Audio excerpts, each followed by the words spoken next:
Capítulo 17. Un dragón para Hinrek el héroe. Corcovado, el anciano de plata, se había quedado dormido en un sillón porque era ya noche avanzada. De esa forma, se perdió la experiencia más importante y hermosa que hubiera podido tener en sus 107 años de existencia. Lo mismo les pasó a muchos otros en Amargans, ciudadanos y forasteros que, agotados por la fiesta, se habían entregado al descanso. Solo unos pocos estaban aún despiertos, y esos pocos oyeron algo que superaba en belleza a todo lo que habían oído o podrían oír nunca. Fújur, el dragón blanco de la suerte, cantaba. Muy alto en el cielo de la noche, describía círculos sobre la ciudad de plata y el lago de las lágrimas, haciendo resonar su voz de campana. Era una canción sin palabras, la melodía grande y sencilla de la felicidad pura, y a quien la oía, el corazón se le abría de par en par. Eso les pasó a Bastian y a Treyu, que juntos se sentaban en el amplio balcón del palacio de Corcovado. Era la primera vez que oían cantar a un dragón de la suerte. Sin darse cuenta, se habían dado la mano y escuchaban encantados en silencio. Cada uno de los dos sabía que el otro sentía lo mismo que él, la alegría de haber encontrado un amigo, y evitaban estorbarla con palabras. La gran hora pasó, y el canto de Fújur se hizo poco a poco más suave, hasta que finalmente cesó. Cuando reinó el silencio total, Corcovado se despertó, se incorporó y dijo disculpándose: «Los ancianos de plata como yo necesitan dormir. Los jóvenes sois distintos. No me lo toméis a mal, pero me voy a la cama». Le dieron las buenas noches y Corcovado se fue. Otra vez se quedaron los dos amigos largo tiempo en silencio, mirando el cielo de la noche, donde el dragón de la suerte seguía trazando sus círculos con movimientos ondulantes, lentos y pausados. De vez en cuando atravesaba, como una nube blanca, la luna llena. ¿No duerme Fújur?, preguntó finalmente Bastián. «Está durmiendo ya», dijo Atreyu en voz baja. «¿Sin dejar de volar?» «Sí. No le gusta estar dentro de las casas, ni siquiera cuando son grandes como el palacio de Corcovado. Se siente oprimido y encerrado, e intenta moverse con todo el cuidado que puede, para no derribar ni romper nada. Sencillamente es demasiado grande. Por eso, casi siempre duerme en el aire». «¿Crees que me dejará también montar sobre él?» «Claro que sí», dijo Atreyu. «Pero de todas formas no es muy fácil. Hay que acostumbrarse». «Yo he montado a Graugraman», adujo Bastian. Atreyu asintió, mirándolo con admiración. «Eso dijiste cuando la prueba de valor, con Hinrek el héroe. ¿Cómo venciste a la muerte multicolor?» «Tengo a Aurin», dijo Bastian. «¿Ah, sí?», exclamó Atreyu. Pareció muy sorprendido, pero no dijo más. Bastian sacó debajo de su camisa el signo de la emperatriz infantil y se lo enseñó a Atreyu. Este lo contempló un rato y murmuró luego: «Así que ahora eres tú el que lleva esplendor». Su rostro le pareció a Bastian un poco reservado, y por eso se apresuró a decir: «¿Quieres llevarlo tú otra vez?». Se dispuso a quitarse la cadena. «No». La voz de Atreyu había sonado casi áspera, y Bastian se detuvo perplejo. Atreyu sonrió disculpándose y repitió con suavidad: «No, Bastian. Yo le he llevado ya suficiente tiempo». «Como quieras», dijo Bastian. Luego le dio la vuelta al signo. «Mira, ¿has visto esa inscripción?» «Sí que la he visto», respondió Atreyu, «pero no sé lo que quiere decir». «¿Por qué?» «Los pieles verdes sabemos leer rastros, pero no letras». Esa vez fue Bastian quien dijo: «¿Ah, sí?». «¿Qué dice la inscripción?», quiso saber Atreyu. «Haz lo que quieras», leyó Bastian. Atreyu miró el signo fijamente. «¿De modo que es eso?», murmuró. Su rostro no expresaba emoción alguna, y Bastian no podía adivinar lo que pensaba. Por eso preguntó: «Si lo hubieras sabido, ¿habrías actuado de otra forma?» «No», dijo Atreyu. «Hice lo que quise». «Eso es verdad», dijo Bastian asintiendo. Otra vez se quedaron callados un rato. «Tengo que preguntarte una cosa, Atreyu», dijo Bastian, tomando por fin la palabra de nuevo. «Dijiste que yo tenía un aspecto distinto cuando me viste en la puerta de espejo mágico». «Sí, muy distinto». «¿En qué sentido?» «Estabas gordo y pálido. E ibas vestido de forma realmente diferente. ¿Gordo y pálido? Dijo Bastian sonriendo con incredulidad. ¿Estás seguro que era yo? ¿No lo eras? Bastian reflexionó. Tú me viste, eso lo sé, pero yo he sido siempre como soy ahora. ¿De veras? Si no fuera así me acordaría, exclamó Bastian. Sí, dijo Atrello mirándolo pensativo. Te acordarías. ¿No sería un espejo deformante? Atrello movió la cabeza. No lo creo. ¿Cómo te explicas entonces que me vieras así? No lo sé, confesó Atrello. Solo sé que no me equivoco. Luego se quedaron otra vez en silencio largo tiempo, y por fin se fueron a dormir. Cuando Bastian estaba echado en su cama, cuyos pies y cabeceras eran naturalmente de la más fina filigrana de plata, no podía dejar de pensar en su conversación con Atrello. De algún modo, le parecía que su victoria sobre Henrik el héroe, y hasta su estancia con Graograman, le impresionaban menos a Trello desde que sabía que él tenía el esplendor. Quizá pensaba que en esas circunstancias no había tenido nada de particular. Sin embargo, Bastian creía que Atrello lo estimase sin reservas. Pasó mucho tiempo. Tenía que ser algo que nadie pudiera hacer en fantasía, ni siquiera con el signo, algo que solo pudiera hacer él, Bastian, y finalmente se le ocurrió inventar historias. Siempre se había dicho que en fantasía nadie podía crear algo nuevo. Hasta la voz de Uyulal había hablado de ello, y precisamente eso era lo que él sabía hacer especialmente bien. Atreyu vería que él, Bastian, era un gran autor. Deseó que tan pronto como fuera posible se presentara la ocasión de demostrárselo a su amigo. Quizá mañana mismo, por ejemplo, podría celebrarse un concurso de historias en Amargans, en el que Bastian eclipsaría a todos con su imaginación. Mejor sería aún que todo lo que contase resultara cierto. ¿No había dicho Graograman que Fantasía era el país de las historias? Y por eso, hasta lo que había ocurrido hacía mucho tiempo, ¿podía ocurrir otra vez si apareciera en una historia? Atreyu se quedaría estupefacto, y mientras se imaginaba la admiración asombrada de Atreyu, Bastian se quedó dormido. Cuando a la mañana siguiente se sentaban en el salón de gala, ante un opulento desayuno, Córcova del anciano de plata dijo: Hemos decidido organizar hoy para nuestro huésped, el salvador de fantasía, y para su amigo que nos lo trajo, una fiesta muy especial.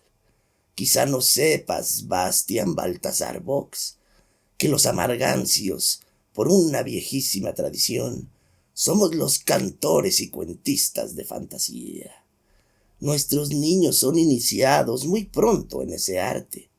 Cuando se hacen mayores, deben viajar muchos años por todos los países y ejercer esa profesión para utilidad y provecho de todos. Por eso se nos acoge en todas partes con respeto y alegría. Sin embargo, nos preocupa una cosa: nuestro repertorio de canciones e historias, para decir verdad, no es muy grande, y tenemos que repartirnos ese poco entre muchos. No obstante, se dice, no sé si con razón, que en tu mundo eras conocido por tu capacidad para inventar historias. ¿Es cierto? Sí, dijo Bastian. Hasta se han reído de mí por eso. Corcovado, el anciano de plata, enarcó asombrado las cejas. ¿Se han reído de ti porque sabías contar historias que nadie había oído nunca? ¿Cómo es posible? Ninguno de nosotros es capaz de hacerlo. Y todos nosotros, yo y mis conciudadanos, te quedaríamos indeciblemente agradecidos si quisieras ofrecernos algunas historias nuevas. ¿Nos ayudarías con tu talento? Con mucho gusto, respondió Bastian. Después del desayuno, salieron a las escaleras del palacio de Cuercova, donde aguardaba Yafújur. Entretanto, en la plaza se había congregado una gran multitud, pero esta vez había pocos de los forasteros que habían venido a la ciudad para el torneo. En su mayor parte, la multitud se componía de amargancios, hombres, mujeres y niños, todos ellos bien parecidos y de ojos azules, y todos con elegante vestimenta de plata. La mayoría traía instrumentos de cuerda, hechos de plata, arpas, liras, guitarras o laúdes, con los que pensaban acompañar su representación, porque todos ellos tenían la esperanza de poder exhibir su arte ante Bastian y Atreyu. Otra vez, habían colocado sillones. Bastian tomó asiento en el centro entre Corcovado y Atreyu. Fugur se colocó detrás. Entonces, Corcovado dio una palmada y dijo en el silencio que se hizo: «El gran autor va a complacer nuestros deseos. Nos va a contar historias nuevas. Por lo tanto, amigos, haced cuanto podáis para animarlo». Todos los amargancios de la plaza se inclinaron profundamente en silencio. Luego se adelantó el primero y comenzó a recitar. Después de él vinieron otros y otros. Todos tenían voces hermosas y sonoras, y lo hacían muy bien. Las historias, poesías y canciones que presentaron eran emocionantes, alegres o también tristes, pero exigían aquí demasiado espacio. Deben ser contadas en otra ocasión. En total fueron unas 100 diferentes. Después comenzaron a repetirse. Los amargancios que intervenían no podían ofrecer más que lo que sus predecesores habían hecho ya oír.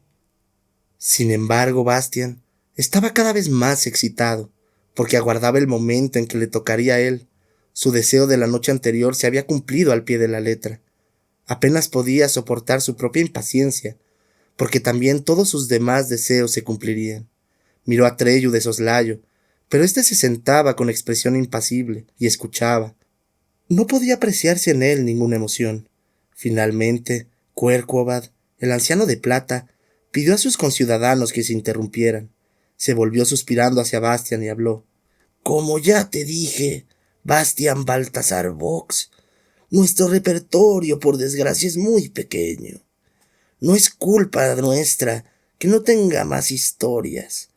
Ya ves que hacemos lo que podemos. ¿Nos ofrecerás alguna de las tuyas?» «Os regalaré todas las historias que he inventado», dijo Bastian generosamente, «porque puedo inventarme las que quiera.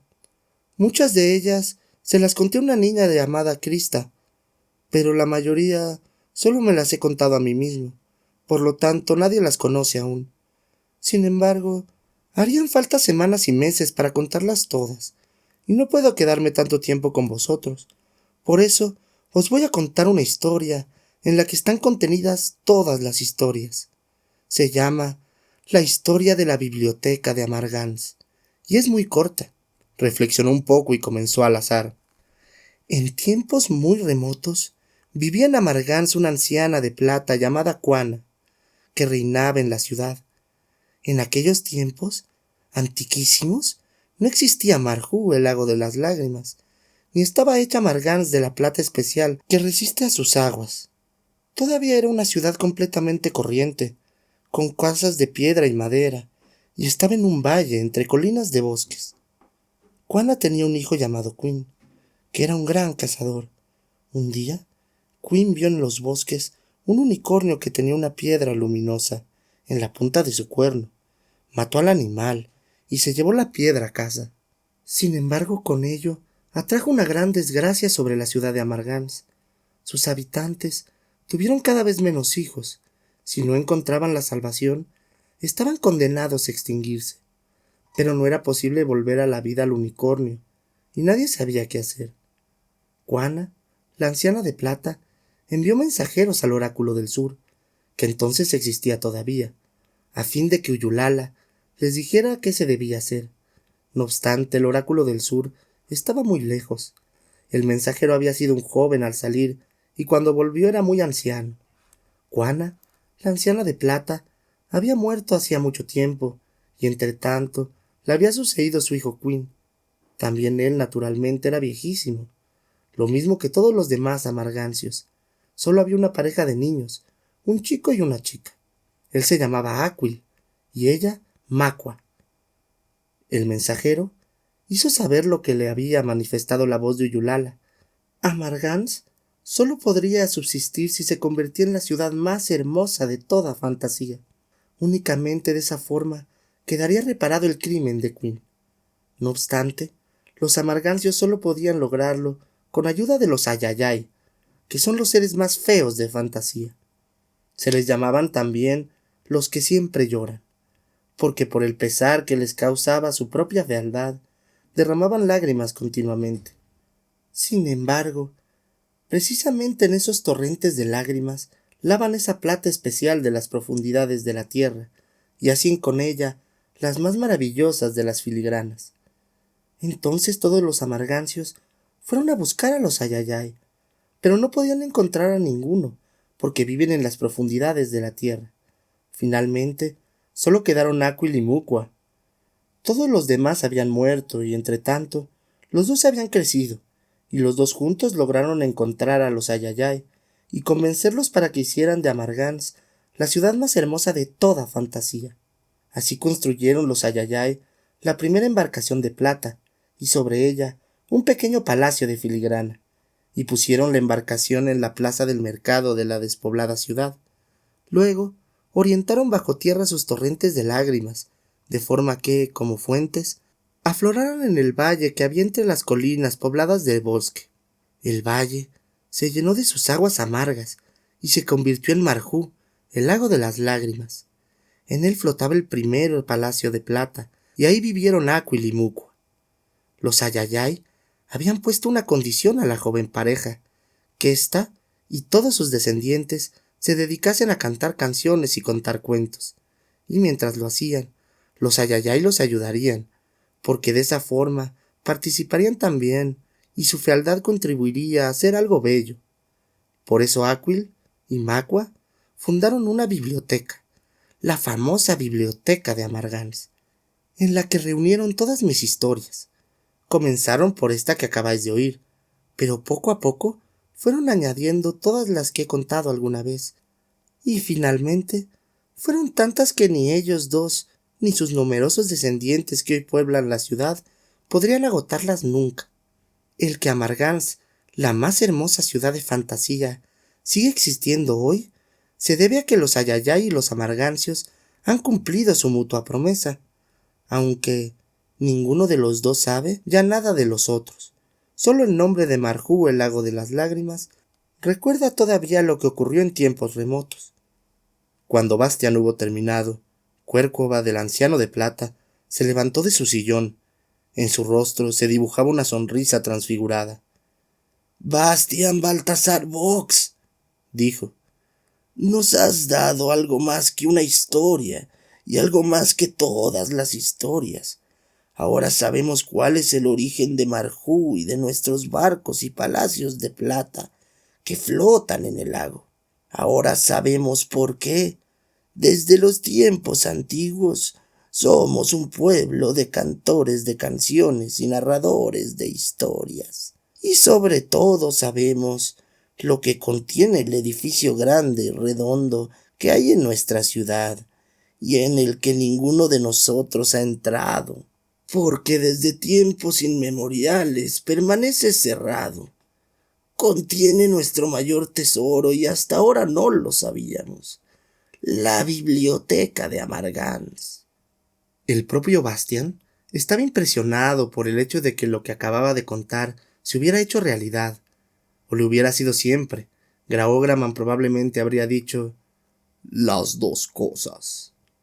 De todas formas, quiso convencerse por sus propios ojos. «¿Dónde está el edificio?», preguntó. «Te lo enseñaré», dijo Cuercova, y volviéndose a la multitud gritó: «¡Venid todos! Quizá presenciemos hoy otras maravillas aún». Una larga comitiva, a cuya cabeza iba el anciano de plata con Atrello y Bastián, se puso en movimiento por las pasarelas que unían los barcos de plata, y finalmente se detuvo ante un gran edificio que se alzaba sobre un barco redondo y tenía la forma de una enorme caja de plata. Sus paredes exteriores eran lisas y sin adornos, y tampoco tenía ventanas. Solo había una gran puerta, pero estaba cerrada. En el centro de la hoja de la puerta, lisa y de plata, había una piedra en un engarce circular, que parecía un pedazo de cristal. Encima estaba la siguiente inscripción: «Arrancado el cuerno del unicornio me ha pagado. Mantengo el portón cerrado hasta que mi luz despierte. Quien por mi nombre me llame, 100 años lo alumbraré. guiándolo en las tinieblas profundas, el Minrou de Yor. Mas si dijera mi nombre otra vez, desde el final al principio, despedirá en un solo instante la luz de 100 años.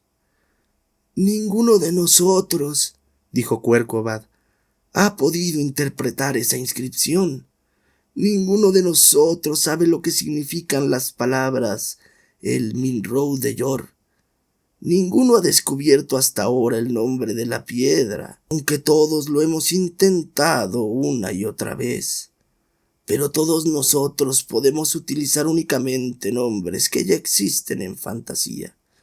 Y como son los nombres de otras cosas, nadie ha podido hacer lucir la piedra, abriendo así la puerta. ¿Podrías encontrar tú ese nombre, Bastian Baltasar Vox? Se hizo un silencio profundo y expectante. Todos, amargancios y no amargancios, contuvieron el aliento. —¡Altasahir! —gritó Bastian. En el mismo instante, la piedra se encendió de pronto, saltando directamente de su engarce a la mano de Bastian. La puerta se abrió. Un ¡ah! De asombro salió de 1000 gargantas. Bastian, con la piedra luminosa en la mano, atravesó la puerta, seguido de Atreyu y Querqobad. Tras ellos se abrió paso la multitud. La gran sala redonda estaba oscura, y Bastian levantó en alto la piedra.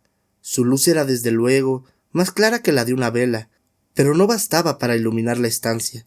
Solo se veía que a lo largo de las paredes y hasta una altura de muchas plantas había libros y más libros. Se trajeron lámparas y pronto estuvo iluminada la estancia entera.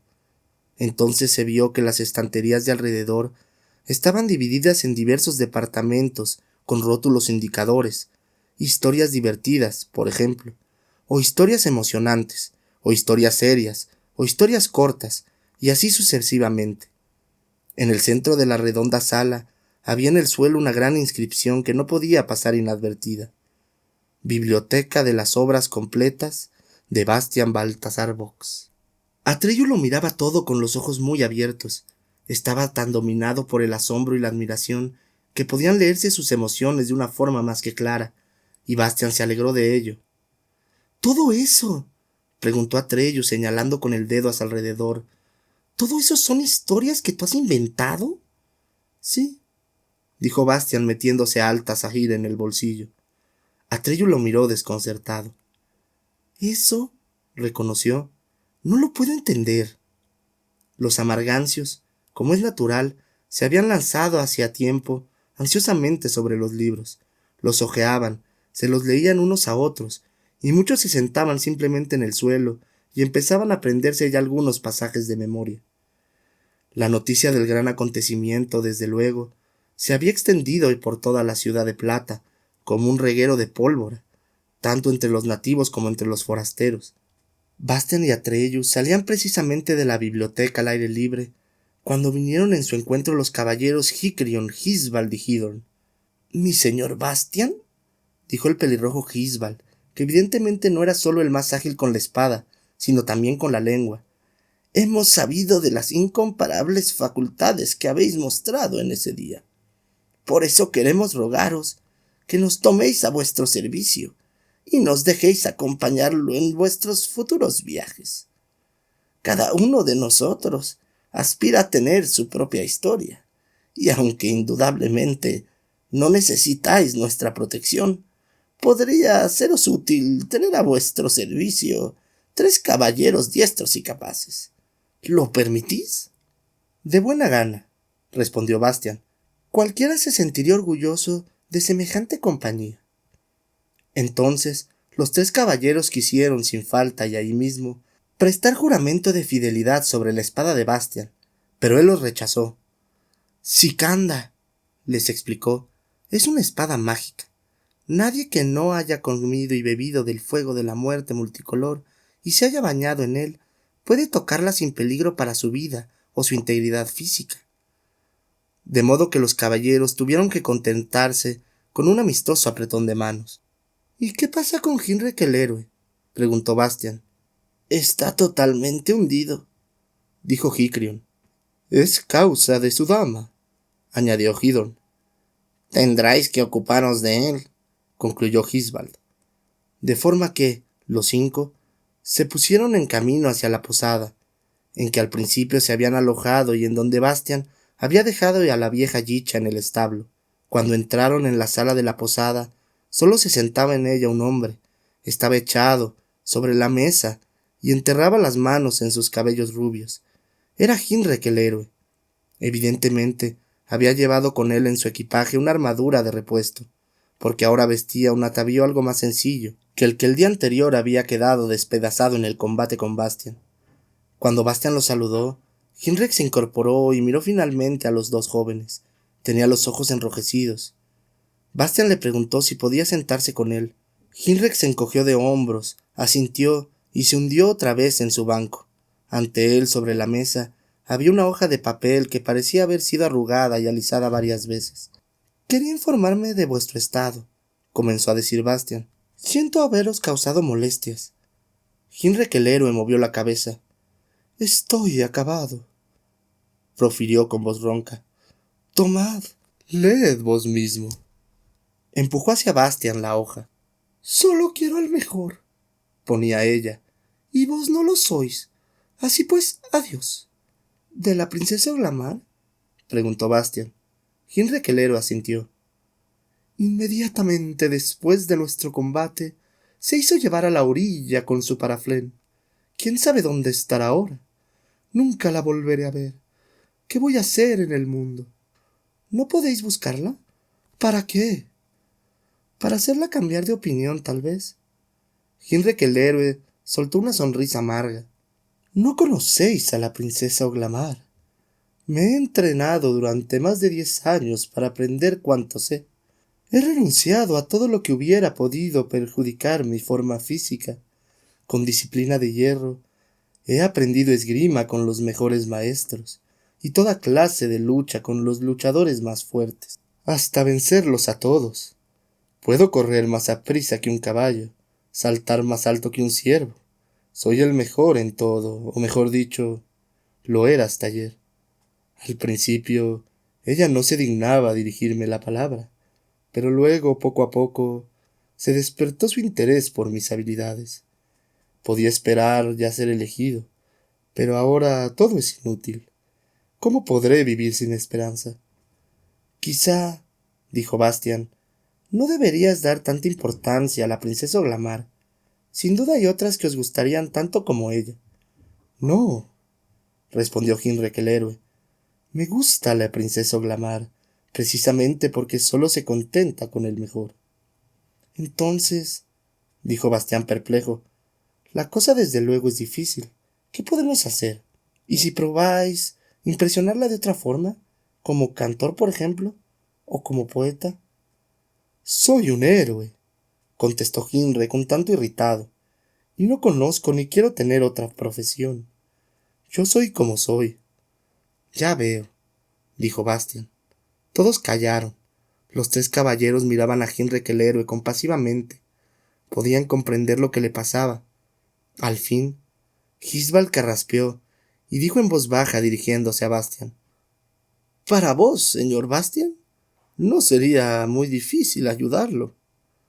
Bastian miró a Trello, pero éste tenía otra vez el rostro impenetrable. «Alguien como Hinrek el héroe», añadió Hidorn, «no tiene nada que hacer si no hay monstruos a la vista, ¿comprendéis?» Bastian seguía sin comprender. «Los monstruos», dijo Hicreon atusándose el enorme bigote negro, «son necesarios para que un héroe pueda ser héroe». Y al decirlo, le guiñó un ojo a Bastian. Bastian comprendió por fin. «Oíd, héroe Hinrek», dijo. «Al proponer que ofrecierais vuestro corazón a otra dama, solo quería poner a prueba vuestra constancia. La realidad es que la princesa Oglamar necesita vuestra ayuda, y que nadie más que vos puede salvarla». Hinrek el héroe era todo oídos. «¿Habláis en serio, mi señor Bastian?» «Totalmente en serio. Enseguida os convenceréis. En efecto, la princesa Oglamar ha sido asaltada y raptada hace pocos minutos». «¿Por quién?» «Por uno de los monstruos más horribles que hay en fantasía, el dragón Smerg. La princesa iba cabalgando por un claro del bosque cuando el espantajo la vio. Se precipitó desde el aire sobre ella, la arrancó de su palafrén y se la llevó. Hinrek se puso en pie de un salto, sus ojos comenzaron a brillar y sus mejillas a arder. Batió palmas de alegría. Sin embargo, el resplandor de sus ojos se apagó luego y volvió a sentarse.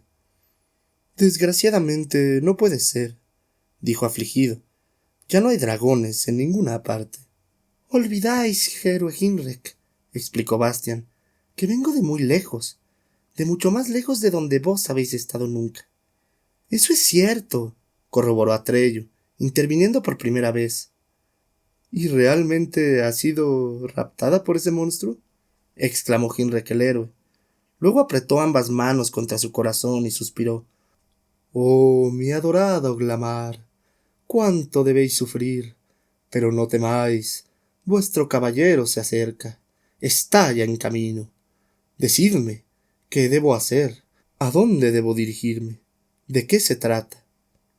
Muy lejos de aquí, comenzó Bastian, hay un país llamado Morgul, o el país de fuego frío, porque en él las llamas son más frías que el hielo. Cómo podéis encontrar ese país, no os lo puedo decir. Debéis hallarlo vos mismo. En el centro del país hay un bosque petrificado llamado Wodgabay, y a su vez, en el camino del bosque petrificado se encuentra Ragar, el castillo de plomo. Está rodeado de 3 fosos. Por el primero corre un veneno verde, por el segundo ácido nítrico humeante, y en el tercero pululan escorpiones tan grandes como vuestros pies. No hay puentes ni pasarelas para cruzar los fosos, porque el señor que reina en el castillo de plomo de Ragar es ese monstruo alado llamado Smerg. Tiene las alas membranosas y de una envergadura de 32 metros. Cuando no vuela, se sostiene derecho como un gigantesco canguro. Su cuerpo parece el de una rata sarnosa, pero tiene cola de escorpión. Hasta el más ligero roce de su aguijón venenoso es absolutamente mortal. Sus patas traseras son las de un saltamontes gigantesco, pero las delanteras, que parecen diminutas y atrofiadas, se asemejan a las manos de un niño. Sin embargo, no hay que dejarse engañar por ello, porque precisamente en esas manos tiene una fuerza terrible. Puede recoger su largo cuello como un caracol, y sobre él tiene 3 cabezas. Una es grande y parece de cocodrilo. Por su boca puede escupir fuego helado. Por donde el cocodrilo tiene los ojos, él tiene 2 protuberancias, que a su vez son otras 2 cabezas. La derecha parece la de un anciano. Con ella puede oír y escuchar. Sin embargo, para hablar tiene la de la izquierda, que parece el rostro arrugado de una anciana. Durante esa descripción, Hinrek el héroe se había puesto un poco pálido. ¿Cómo decíais que se llamaba? Preguntó. Smerg, repitió Bastian. Hace de las suyas desde hace 1000 años ya, pues esa es su edad. Siempre roba a una hermosa doncella, que tiene que ocuparse de llevarle la casa hasta el fin de sus días. Cuando la doncella muere, el dragón roba a otra. ¿Cómo es que no he oído hablar nunca de él? Smerg puede volar increíblemente lejos y aprisa. Hasta ahora ha elegido siempre otros países de fantasía para sus correrías, y además solo aparece cada medio siglo. ¿Y nadie ha liberado hasta ahora a una cautiva?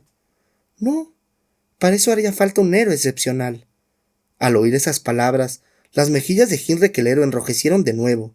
¿Tiene Smerg algún punto vulnerable? Preguntó con interés profesional.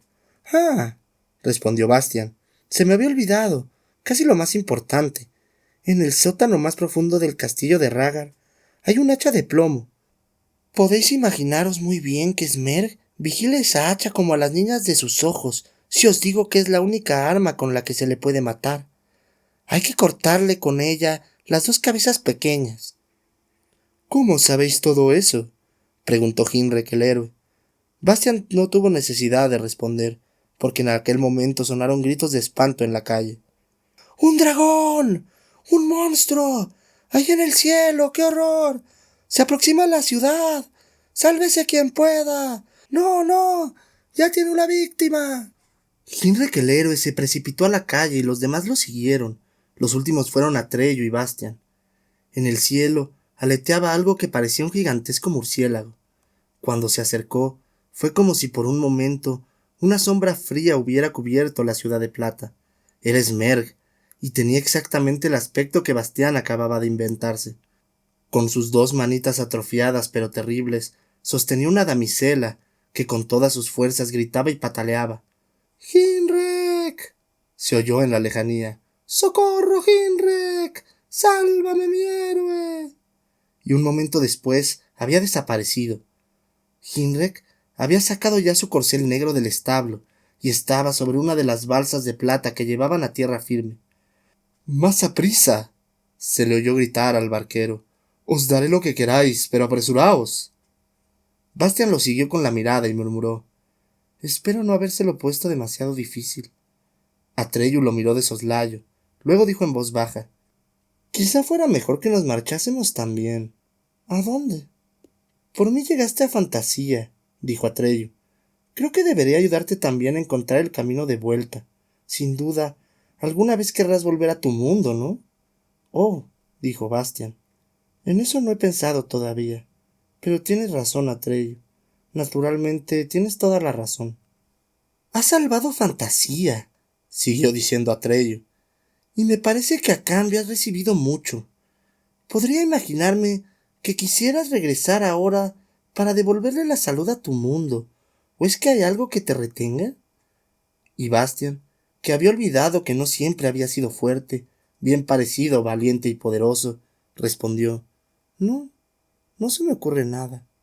Atreyu miró otra vez pensativo a su amigo y añadió: Quizás sea un viaje largo y difícil. ¿Quién sabe? Sí, quién sabe, convino Bastian. Si quieres, vamos enseguida.